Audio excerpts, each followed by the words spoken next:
NEET എക്സാമിൻ്റെ result വന്നതിന് ശേഷം കേരളത്തിലെ ധാരാളം വിദ്യാർത്ഥികൾ അനുഭവിക്കുന്ന ഒരു പ്രയാസമാണ് MBBSന് ആവശ്യമായ സീറ്റുകൾ നമ്മുടെ സംസ്ഥാനത്തില്ല എന്നുള്ളത്.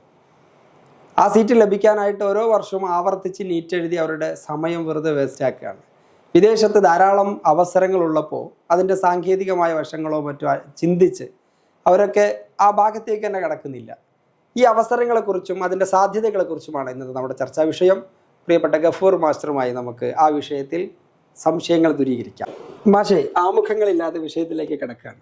നീറ്റ് എക്സാം എഴുതി സീറ്റ് ലഭിക്കാതിരിക്കുന്ന വിദ്യാർത്ഥികളോട് എന്താണ് മാഷിൻ്റെ ആ വിഷയത്തിലുള്ള സാധ്യതകളെക്കുറിച്ചുള്ള അഭിപ്രായം? മെഡിസിൻ അഡ്മിഷൻ ലഭിക്കാതിരിക്കുന്ന നിരാശരായിരിക്കുന്ന ഒരു കൂട്ടം വിദ്യാർത്ഥികളും അവരുടെ രക്ഷിതാക്കൾക്കും ഈ ചർച്ച വളരെ ഉപകാരപ്രദമായിരിക്കും എന്നാണ് വിശ്വസിക്കുന്നത്. നാട്ടിൽ നമുക്ക് ധാരാളം മെഡിക്കൽ കോളേജുകളുണ്ട്. പക്ഷേ നീറ്റ് ആസ്പിറൻസിൻ്റെ എണ്ണവും നാട്ടിലുള്ള മെഡിക്കൽ സീറ്റിൻ്റെ അവൈലബിലിറ്റിയും തമ്മിൽ താരതമ്യം ചെയ്യുമ്പോൾ അത് വളരെ തുലം കുറവാണ്. അതെ.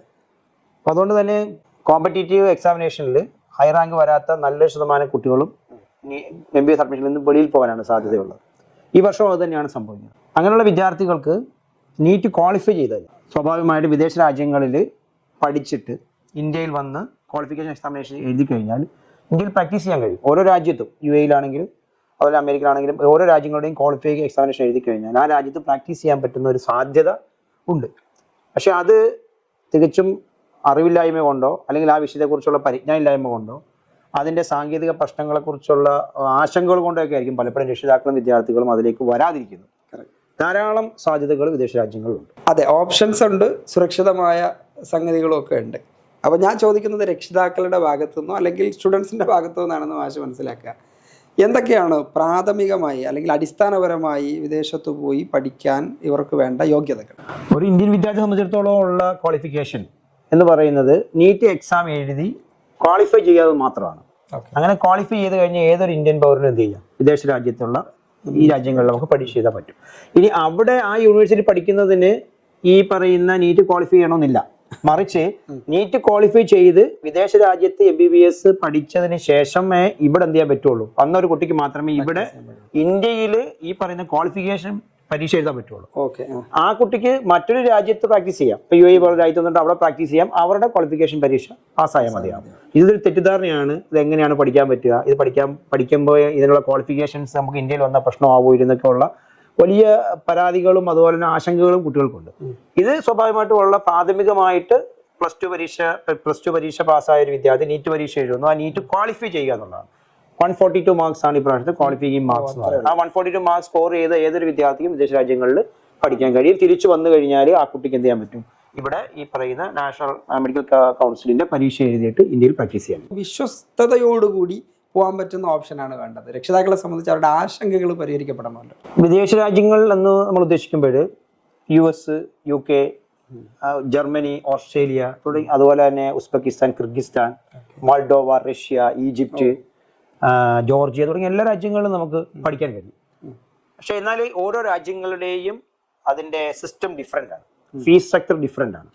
ഒരു ഇന്ത്യൻ സ്റ്റുഡന്റിനെ സംബന്ധിച്ചിടത്തോളം, പ്രത്യേകിച്ച് മലയാളികളെ സംബന്ധിച്ചിടത്തോളം, അവരുടെ ഒരു കൾച്ചറിനനുസരിച്ചിട്ട് നമുക്ക് ഭയമില്ലാതെ പഠിക്കാൻ കഴിയുകയും അതുപോലെ തന്നെ പഠിച്ചു കഴിഞ്ഞു കഴിഞ്ഞാൽ നമുക്ക് നാട്ടിൽ വന്ന് ജോലി ചെയ്യാൻ പറ്റുന്ന പ്രതീക്ഷയോടുകൂടി നമ്മളൊരു ഫിനാൻഷ്യൽ ലിമിറ്റിനുള്ളിൽ ഇത് കംപ്ലീറ്റ് ചെയ്യാൻ കഴിയാന്നൊക്കെ ഉള്ളതാണ് സാധാരണയുള്ള ആശങ്ക.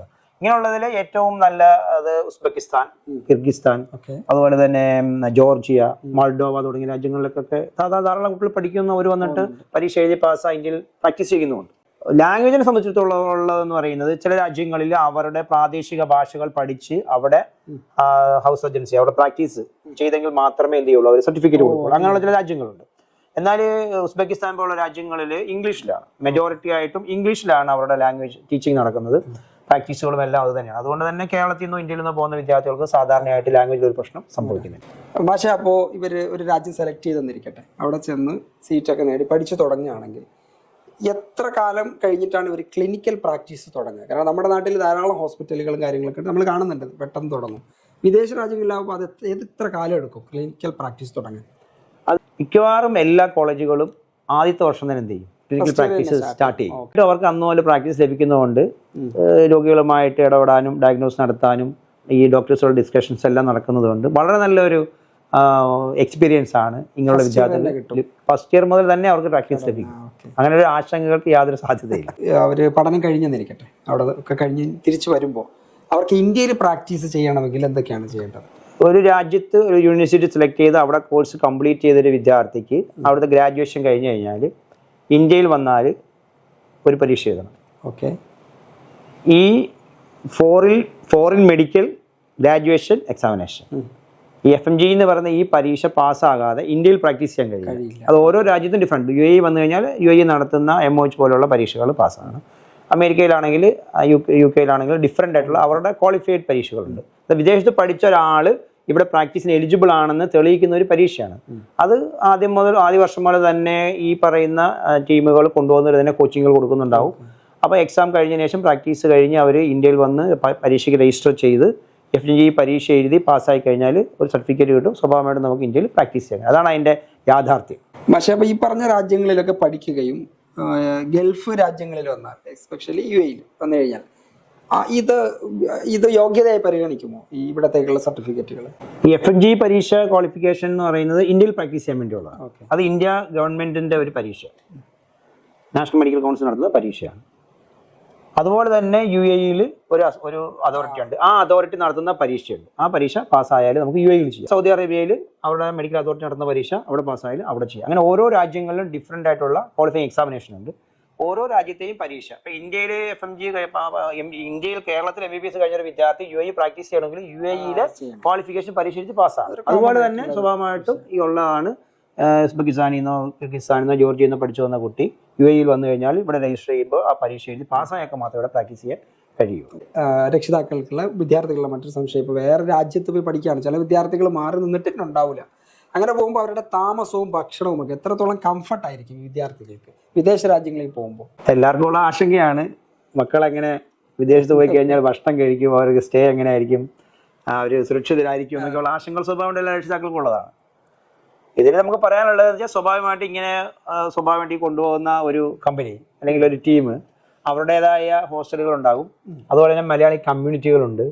അപ്പൊ സ്വാഭാവികമായിട്ടും അവിടെ അവർക്ക് സുരക്ഷിതരായിരിക്കും. അതുപോലെ തന്നെ ഭക്ഷണങ്ങൾ സ്വഭാവം നമുക്ക് ഉണ്ടാക്കി കഴിക്കുകയോ അല്ലെങ്കിൽ ക്യാൻറ്റീൻ സൗകര്യങ്ങളോ നമുക്ക് ഏതാണോ ഇഷ്ടം അത് നമുക്ക് സെലക്ട് ചെയ്യാനും കഴിയും. അതിൽ യാതൊരു ആശങ്കകളില്ല. ഏത് രാജ്യത്താണ് അവർ അഡ്മിഷൻ എടുക്കുന്നതനുസരിച്ചിട്ടാണ് സുരക്ഷിതത്വം പറയാൻ കഴിയുക. ഉസ്ബെക്കിസ്ഥാൻ, കിർഗിസ്ഥാൻ, അതുപോലെ തന്നെ ജോർജിയ തുടങ്ങിയ രാജ്യങ്ങൾക്ക് വളരെ സേഫ് ആയിട്ടുള്ള കൺട്രികളാണ്.